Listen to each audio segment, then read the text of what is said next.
Okay, welcome to Simple Healthy Life. And today, MJ, I'm hoping to answer the question, why do inner work? Why? We talk about it so much.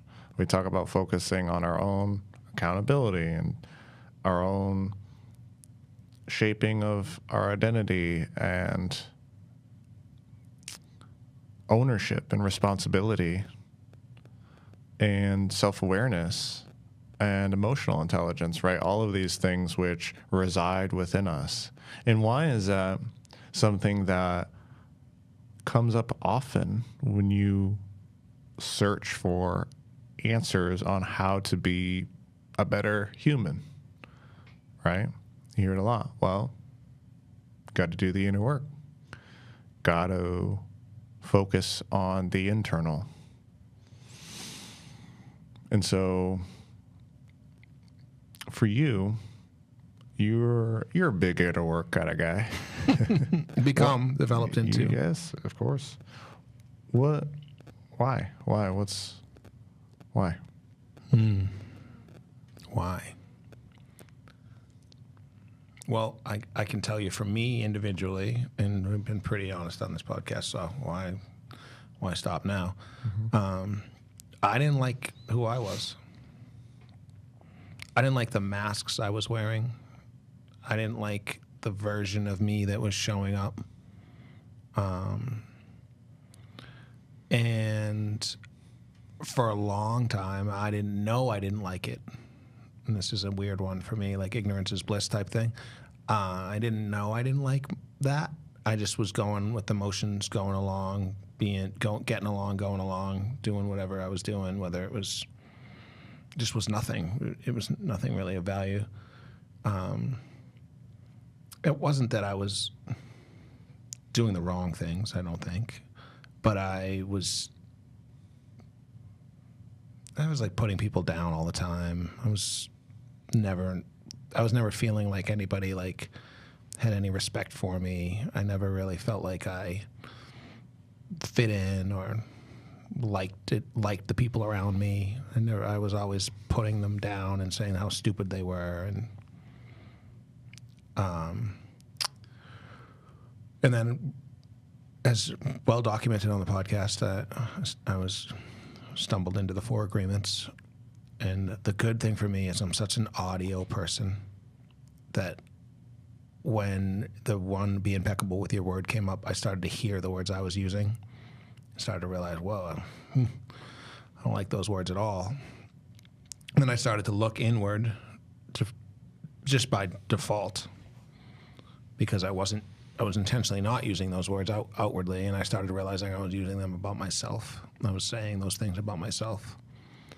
And then I came to the conclusion that, whoa, I don't even like who I am. I don't like the way that the relationships are in my world. I don't like the way that I'm acting with people. I don't like me. So I started down the path of kind of inner work, as they say. Thankfully, the path found me more than I found the path, I guess. And it wasn't like a friendly, happy path. It wasn't good. I didn't enjoy it. And I still sometimes don't. But so for me, it helps me like myself more, the inner work. But it's disguised as facing all the stuff I don't like about myself instead of pushing it all down. Like actually facing it and saying things like, that current relationship that I have with the building owner is a mirror, as much as I want to put it on him for not respecting me and always talking down to me. It's a mirror. And I can acknowledge that. Yeah, well, thanks for sharing. Yeah, I think that's a very compelling reason. I think that's resonates deeply with many folks, you know, myself included. And yeah, we have full clarity to our flaws, right? We have full clarity of every time we've lied, maybe not every exact lie, but we know how much we've done it. We know the wrongs that we've done, the things that we've manipulated, the people that we've hurt, the positive actions we did for poor intentions or from poor intentions, right? Yeah. And yeah, I think that clarity is terrifying for a lot of people. Very overwhelming. Yeah, absolutely, it is. It's like it's a silly analogy about the dog that sits on the thumbtack, right? And then the dog is, you're sitting on the bench and there's a thumbtack next to you on the ground, and the dog walks over and sits on the thumbtack. And the obvious the question is like, whoa, like, why doesn't the dog get up? And the answer is the thumbtack's not bothering him. He's got hair, he's got a thing, he's got thick skin. It just doesn't, it's not bothering him. And then you put a nail there. And the dog sits down on the nail and jumps up and goes, yo, oh my goodness, that's a nail, right? That's the same problem that I had. It wasn't bothering me enough that I didn't like myself. It wasn't bothering me enough that I didn't have relationships that I wanted, or the career that I wanted, or the body that I wanted. It just wasn't, until one day it was. And that's when, thankfully, again, I say that the words, the path found me more than I found the path, because I could have coped with that in any other way. We've talked about coping all the time. But ultimately, like, once you start to realize that the inner work works, that's the part that's important here. You become more willing to do it. Yeah, there's a lot of interest there. You went in a direction I didn't actually expect you to go, which is not unlike our conversations, but this idea of your own flaws, your own existence didn't bother you, in a sense that while you knew you were not living fully and honestly and wholesomely, it didn't seem like a problem to you. Or maybe living a virtuous life wasn't important to you for whatever reason. And so... Well, part of it was everybody else's fault. Right? True. So part of it not bothering me was that I was able to say, it's not me. Right. It's everybody else's fault. No, they're not nice person. They're a liar. They're stupid. They're this, they're that. My boss doesn't like me. I'm not getting promoted because whatever, pick the topic.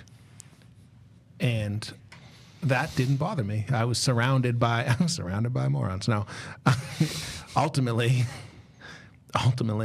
enough of that had come in and out, and realized these perpetual wrongings, relationships, to say, wait a minute, maybe, just maybe, it could be me. And that's when I started to listen to the words I was using. And I think people, if you're listening to this now, and I'm not pretending that you're in my shoes, but I think an important exercise is to listen to the words that you use.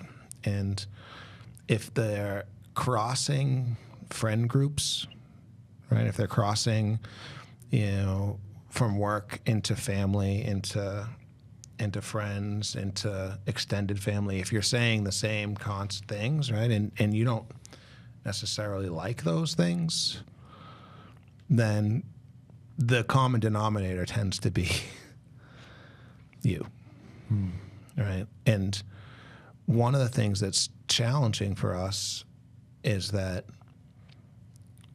and you said this, so I'm going to kind of steal your line here. Like, society teaches us that we need to show respect to our teachers and our friends and our family and our mom and our dad and our aunt and our uncle and people that come across and the person that served you your food. And that's a way to be a good member of society. But it doesn't start with, you need to respect you and who you are. And in fact, just saying that can probably trigger people into thinking, well, that's selfish and that's this and that's that, because society tells us that is. Like, you know what, I'm going to work on having some respect for me. Immediately people will be like, wait a minute, hold on. That's not what we do. All right. And the challenge is, let's say that someone's listening to this right now and they're like, you know what, I agree with you. How? Okay, how? Right? I didn't learn that when I was 6. I learned to respect my teacher when I was 6, but I didn't learn how to respect myself when I was 6. I'm now 43, and I've gone through this path, but many people haven't. And the question is, how? How do you, if you find that people aren't respecting you, quote unquote, and you boiled it down to maybe there's some level of, I don't have enough respect for myself for the reason you gave, right? I know all the times I said the wrong thing. I know all the times I did the wrong thing. I know all the times I didn't wake up when I said I was going to. I know all the times I tried to diet and failed. So all of those times have kind of like taken my self-respect down a notch, until now here I am kind of lashing out at everybody else, saying, they doesn't respect me. They don't respect me. Ryan, only respects me on Wednesday, making that up, right?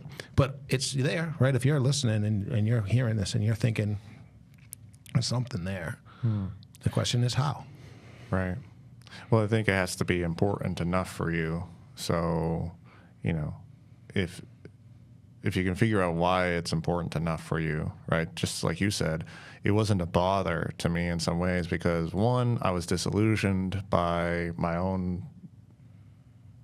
reflections upon myself, but also, even if it were highlighted, even if it were brought to light, everyone is kind of like that. Everyone tells a little lie. Everyone has some value, self-value problems. And experience teaches us that you can show everyone in the world the utmost respect. But how can you do that when your most intimate relationship is built upon a foundation of just the opposite? Your relationship with yourself is built upon self-criticism and punishment. And yet you expect, in the naive way that you are, that you can show respect to someone else, someone less close to you. And so the core problem here is that your flaws and insecurities express themselves in tangible ways that almost continuously shape and affirm these very characteristics as central to who you are or who you believe you are. So in other words, if you have a lack of self-respect, you won't receive respect from others. You won't receive respect from the universe. If you have a lack of authenticity and honesty with yourself, you are not getting that from other people. If you view yourself as valueless, then you will not receive that treatment from others. If you don't trust yourself, people won't trust you, right? And it seems very esoteric, but the more that you recognize the connections between those insecurities, your shadows, and how the universe responds to them, the more confirmation that you get that it all happens within. It all happens within us. And that's why the inner work is so important. Absolutely. Yeah. And when we say inner work, right, people might be wondering, like, what does that mean? Let's say, okay, we agree. I'm in, right? You hit all the nails. I get it. I'm not a bad person, but I could be better. I don't do the wrong thing all the time, and I try to act with intention, but I could be better. All right, we'll start doing some inner work. Okay, good. I'm in. What do I do? I'm doing it. Doing it right now. Right now. I'm starting tomorrow. I mean, now. No, actually, I'm going to start tomorrow. On Monday. On Monday. Right? Is the first coming up? It seems like it's going to take a while. I should start March 1st. Yeah. So the question is essentially, okay, what do you do? Any recommendations? Any thoughts? What have you done? What do you like to do? What's something that like helps you? Yeah, well, I've been pretty invested upon thought, right? Intentional thought. The more that I think about it, the more I recognize that we just don't have enough time to think, right? We have these examples of people who make time to think, and, you know, these great works of art and these great writings, and they arise from a place of solitude, a place to think, you know, a quiet place. And so it's very challenging now to actually have any type of reflection. And that's super scary because we live in a time where at any moment where there's peace and quiet, it can be occupied with something entertaining. And it's not to say that I'm perfect with that by any means, trust me. However, I recognize that that's not great. The less time that you spend processing and reflecting and filling that void with just garbage information just coming in at all times. Yeah, it's so avoidant. It's excessive. Social media and tech use is equivalent to excessive alcohol abuse, excessive drug use. It's the same exact core fundamental problems that you're not allowing yourself to feel. You don't like feelings, and you're not allowing yourself to spend time alone for whatever reason. And part of that, sure, is logistics, and people will use that excuse all day long. I'm just busy. I wake up, I go to work, and then I got to make dinner, and then I got to do this, and you're right. In every moment in between, you could spend 5 minutes on your phone too. And so you don't get any time to actually actively think on what is important to you, how you've acted, what you've done, what you've said. And so you have to make that time. And if it's important enough to you, you will spend the 10 minutes in the morning. Doesn't need to be long. 10 minutes is probably more than most people spend thinking actively a day. Isn't that scary? Oh, it's right on point though. Yeah, it's right on point. It's a very interesting thought to me though, right? When you start to train the skill of avoidance, which is something we all are great at, and then I say to you, I want you to start to do some inner work, and then you say, okay, I'm going to sit and I'm going to start to do that. When you're at the point where you've been avoiding yourself for so long, it's scary, and it's sad, and it's frustrating, and it can come through in waves that are emotional and not just tearful emotions, but anger and all of those things will be right there. It's not like a month. You know, I'll let you do some inner work. First, we're going to think about all the times we did, the right thing. Right? No, you're going to close your eyes. You're going to go, oh fuck, man, right? And then you're going to go for a second. Oh, maybe. Well, I could just pick up my phone and avoid this. I prefer to do that. And then you're going to do the thing that everybody does. You're going to compare yourself to everybody else. And in your brain, everybody else does the inner work, and they go, oh my God, look who's got sunshine and rainbows, and is there a unicorn over there? That's so nice. I think I'm going to sit here for a little while in my flowered full pasture. And then you're going to go, but in my brain, it's a dark alley that I wouldn't send my best friend down, and now I'm kind of pissed that I have to walk down this alley, and I don't really want to see what's in either side, so I'm going to put my shutters on, and I'm going to hope that the alley's short and just get to the end, and then in 10 minutes, whew, I made it.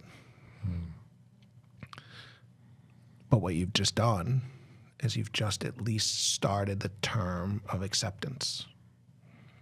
And once you start to accept yourself for who you are,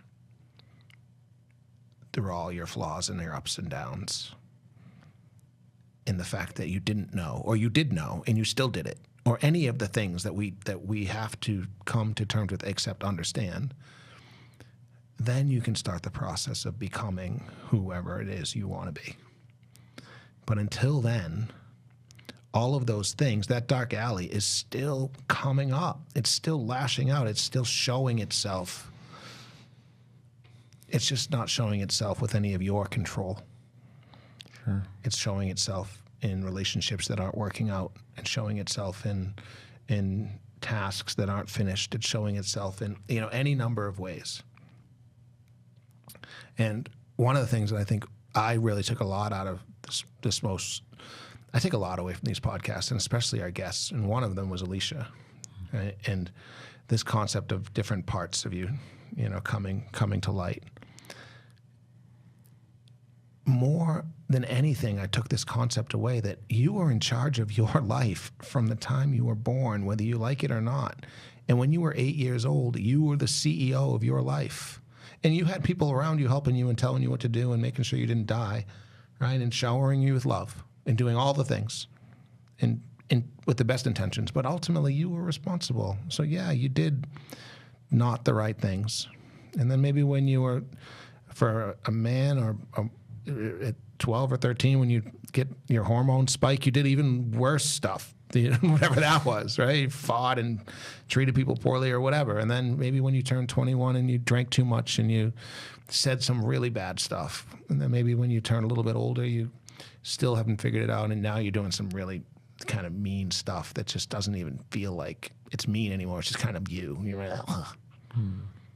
But until you go, okay, but now I'm 43, and now I'm here, and now I'm willing to, because I've had enough, I'm ready to start to do this work, to start to accept myself for who I am.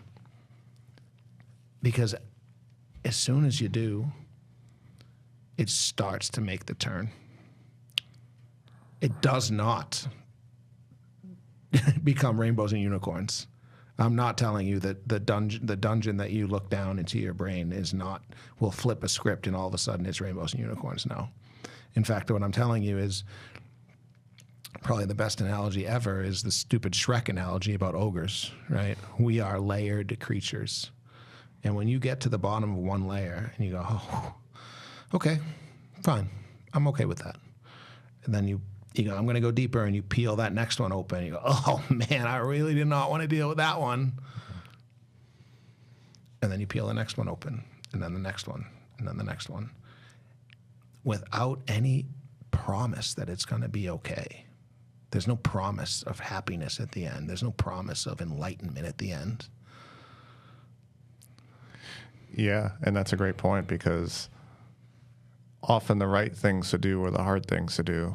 And if you can't tolerate the hard because you're so used to escaping or avoiding, then you will never do the right thing.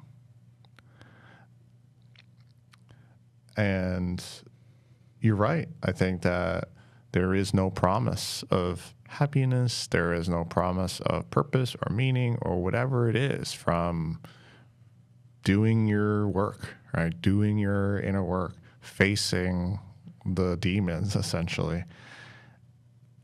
So why? Well, because that's the only way you can actually have good control.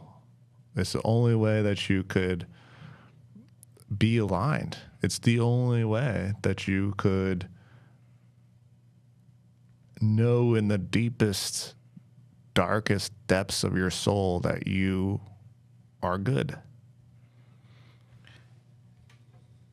The benefit for me is that since I've been doing the work, I feel as though I get to connect with life more deeply, more in alignment with whom I want to be. And I did come to the conclusion that I'm never getting to the bottom. So I feel like that's okay. That's because for a while I was held back by the thought of, what if I get to the bottom and I don't like myself then? What do I do then? That was easily remedied eventually to realize that there's no bottom, right? It just isn't. It's a constant path to be on, and that's what I like about it.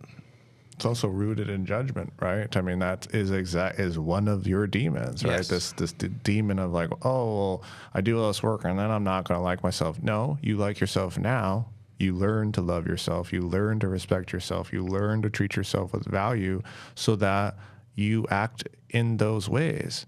If you believe yourself dishonest, guess who's acting dishonestly? You are. Right. My fear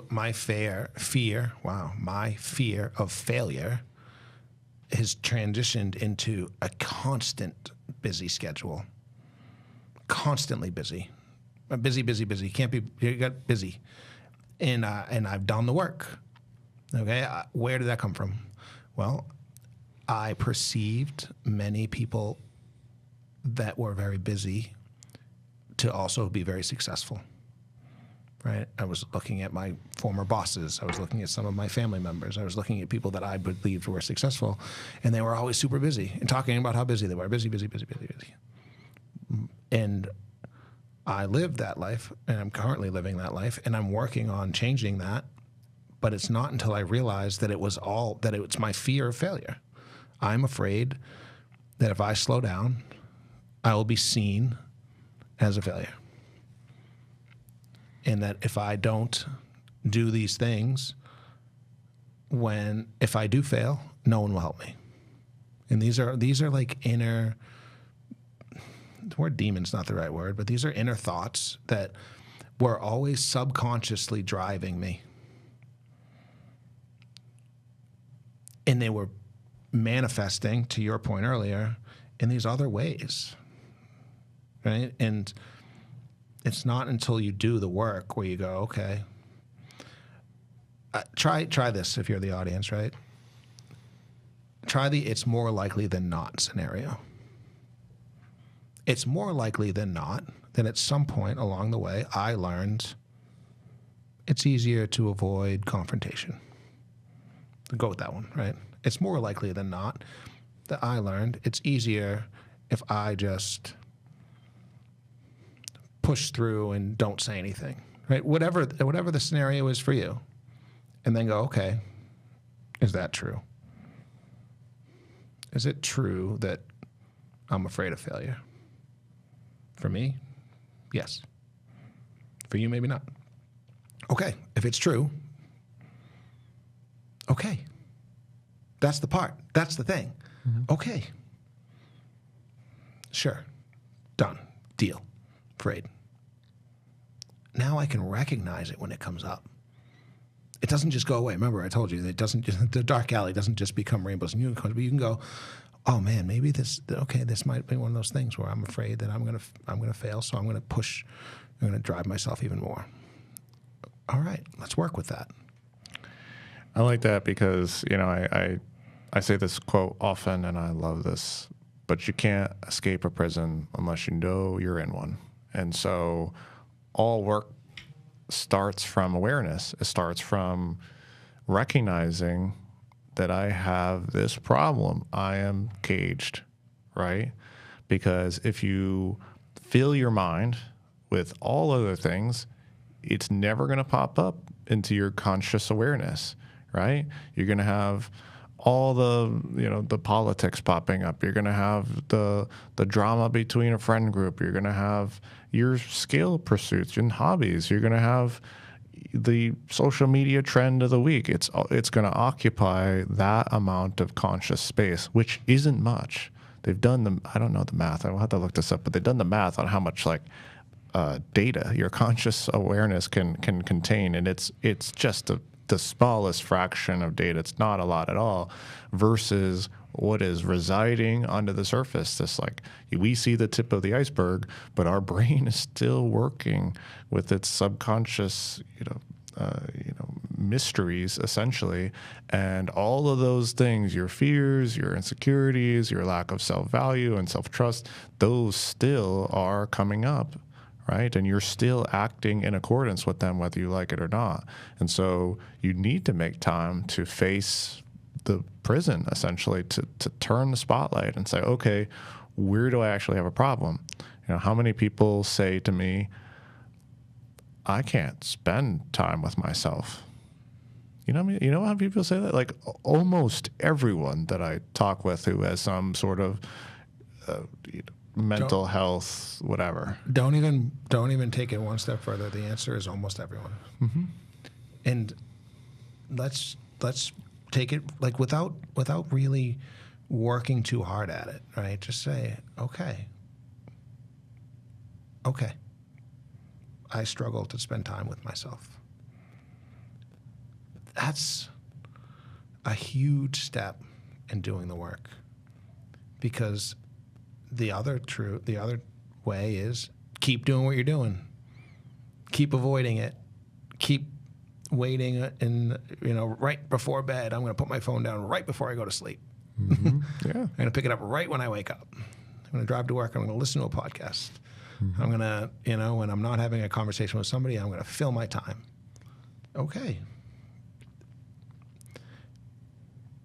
If you're doing that because fundamentally you don't want to spend the time with yourself, and we're telling you that fundamentally this is the way to a more deeply connected life, then eventually you're going to get to the point where you're sitting on the nail. And hopefully you'll remember this podcast, or you'll listen to it again and you'll go, okay. Again, no judgment. Okay.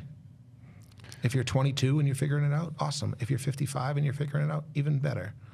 But figure it out. Figure it out, right? It's the worst. It's worse when, I mean, sometimes I'm talking with you too, I'm sure, talking with people who are 65 years old, 70 years old, and just haven't even begun the work. And that is tough. That is the toughest, most scary thing for me to see. I don't think that's a life. I don't think that's a very fulfilling life. Granted, who am I to decide what's fulfilling for someone else? But that's not what I want. And so I guess that's the question is, do you want to get to 75 years old and be like, I lived a disillusioned life. Right. And I don't have all that much time to go. I have so many wrongs to right in this short period of time. And guess what? You are forgiven. You deserve respect no matter who you are in each moment. And that's, again, you will know that if you do your work. But you have to forgive yourself. You have to love yourself. You have to work on this. I always like to think about it as our relationship to self could easily be viewed in an external sense too. 100%. This is where religion comes in, mm-hmm. right? This is where Jesus comes in. Sure. Right? The teachings are, he will always forgive you. He died for your sins. All you have to do is ask. All you got to do is, and this is real. Like, you got to do it though. You gotta sit down and go, okay, I'm choosing to acknowledge, not just be like, all right, I'm going to forgive myself. All right, I'm good. Right? No. I mean, for starters, it's almost like, okay, if you want to play that game, all right, start at the beginning and then start to forgive yourself for every single time you wronged somebody. But you have to view it. You have to confess. You got to confess. You got to go through it. You got to feel what it felt like. You got to go through all of it. And that sucks. A better way to do it would be to ask yourself, to acknowledge the fact that you do make mistakes. Okay. Acknowledge the fact that some of these mistakes weren't even mistakes. They were on purpose. Okay. Sometimes they were really even heinous and really you were trying intentionally to manipulate somebody. Okay. At least it'll bring a little bit of light down that tunnel. right? And you start to see that there's light at the tunnel, and you start to feel lighter, and your relationships start to change and start to turn, and you start to making commitments to yourself. I'm going to do better now. I'm not going to judge and freak out. And it may cry. You may cry. You may feel rage. You may feel anger. You may feel anxiety. You may feel concern. You may feel worry. All of these things, they might come up. They will come up. Okay. Well, MJ, I have a problem because I need to get to the gym more, and I need to eat better, and I need to work, and I need to do all these things, and I just have a hard time. I have a hard enough time as is. I can barely eat well. I can barely cook for myself. I can barely go to the gym. Why add this too? That's just going to take up more time, and then it's going to really take away from the things that I find important. Yeah. And what you just said there, which is wild, is what I started with. If you find that the same answer is coming up across friend groups, across family, across gym, across eating, across this, and it just keeps coming up across these different platforms in your own world, that's when you really want to start to do the work.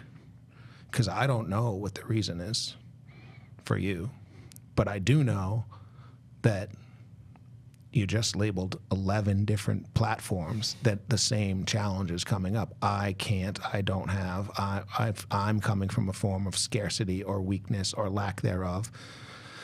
And I know you were giving an example, but this is what I would tell you. This is where you can start. Okay. It's the same, it's all the same too. And these are the areas, those areas are the ones that we externally fixate on, thinking that they will solve our problems. Yet it's all the same problem. The fact you don't respect yourself. So why would you go to the gym and move your body and eat well? Because you don't respect yourself, because you haven't forgiven yourself for the things that you've done. Right. Yeah. And it's causing you not to believe. You don't believe you're going to live you don't believe you're going to live a long, happy, fulfilled life, because you don't believe you deserve it, because all the times you were a jerk. Sure. And that where you came from, and who you claim to be, but you don't really know who you are. Right. And that's the whole thing. Beneath all of that mistake and turmoil and emotion and bad things that have happened to you, beneath that is you. Is me. Is you. And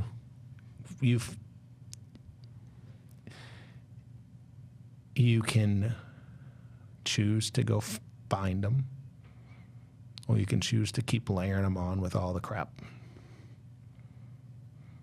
Those are the choices. Right. And in case you think that you're special, either in the way of leaning towards pompous or in the way of leaning towards valueless, I'm special because I'm worse than you. I'm a bad person, or I'm special because I'm better than you. Whichever way you believe you're special, you're wrong, because I have things that are heinous about me, or that I've done, or whatever, and so do you, and so does everyone else, and that is being human. Yeah. The search for individuation, the search for individuality, the search for yourself. Jung talks about it as our greatest opportunity to truly figure out who you are. And the cool thing is, who you are is compiled of who you were, but it doesn't mean that's who you are now. It allows you perspective, and your perspective gets to be so uniquely your own. But you don't have to bring that forward. You bring it forward subconsciously when you're not aware of it. When you are aware of it, you don't have to bring it forward. And that's the cool thing. That's the freedom part. That's the part that you were talking about. Like, you don't have to. And the parts of you that you don't want to show to the world, they're going to show up unless you address them for yourself. Once you address them for yourself, then you can choose not to show them to the world. They're still there. They're not going anywhere. You're still going to make mistakes. You're still going to, you maybe you never again act without integrity. So help you. Write me a letter. It's still going to happen, but you're going to go, okay, I don't want that to happen. I'm gonna do my best to make sure that it doesn't happen. And then when it does happen, I'm gonna say, okay, I'm gonna acknowledge it and move on forward. So, these are the reasons to do the work. These are kind of the opportunity to do the work, how to do the work, a little bit of how to do the work. I think we very rarely, bullet point things on these type of topics, and I don't think we need to. I think through discussions like this, people will inherently find something that they relate to, resonate with, personify. And I think our audience is wise and can leave out the things that doesn't register with them. But I do believe that everybody listening to this has the opportunity to decide. Are you sitting on a thumbtack? Is it everybody else's fault? Are you just not bothered enough by it? Or do you want to just dive all in, sit on the nail for a second, jump up, acknowledge it, recognize, I seem to have the same problems across many platforms. Okay. Do some reading, do some listening, do some research, do a little bit of thought, and then slow down and be okay with whatever comes up. Agree. I think if anything, just start to clarify your thoughts. Get some clarity around there. Get some clarity around your stance on certain subjects, whether within yourself or external to you. Other than that, you're right. There are no actionable points. In fact, I'm starting to believe that actionable advice is just the opposite of that. It's not very actionable. I can tell someone to get 100 grams of protein a day, but that doesn't tell you why. It doesn't tell you how. It doesn't allow you to figure that out. It doesn't allow you to build curiosity. It doesn't allow you to build meaning as to going about this, right? It's the same thing here. You're gonna have to suffer in the murky depths for a long time, and you're gonna have to wonder, I don't know what's next. I don't know how to do this. But if you can build some awareness and you can start to really clarify some of those thoughts, which feel highly articulate in your mind, but as soon as you go to pontificate them or write them down, you see, yeah, I don't know what I'm saying. Exactly. This is why you write. This is why you talk to someone. This is why you try to spend some time and clarify, because you don't know what's going on up there. It's a mess. Yeah, heck yeah. And it's still a mess for me. Yeah, likewise. Well, I love it. I love these things. This for me goes into the reason why we started this podcast, right? We enjoy having these real, insightful conversations, and I take something away from every time. And I hope the audience does too. And if you did, we would love for you to like and share. Not share like hit the share button. I mean, like actually think of someone in your life that maybe would find value in this, and send it to them and ask them to spend the half an hour kind of listening open-mindedly. Yeah, it helps us out a lot. We've recently had a little bit of traction on certain clips and stuff like that, guys. So we very much appreciate all the support, all the love, and yeah, if you could even just on Spotify give a follow. It lets us know that you're listening. I know that there's plenty of people who listen who don't necessarily follow, but that's a good metric for us to see what people like.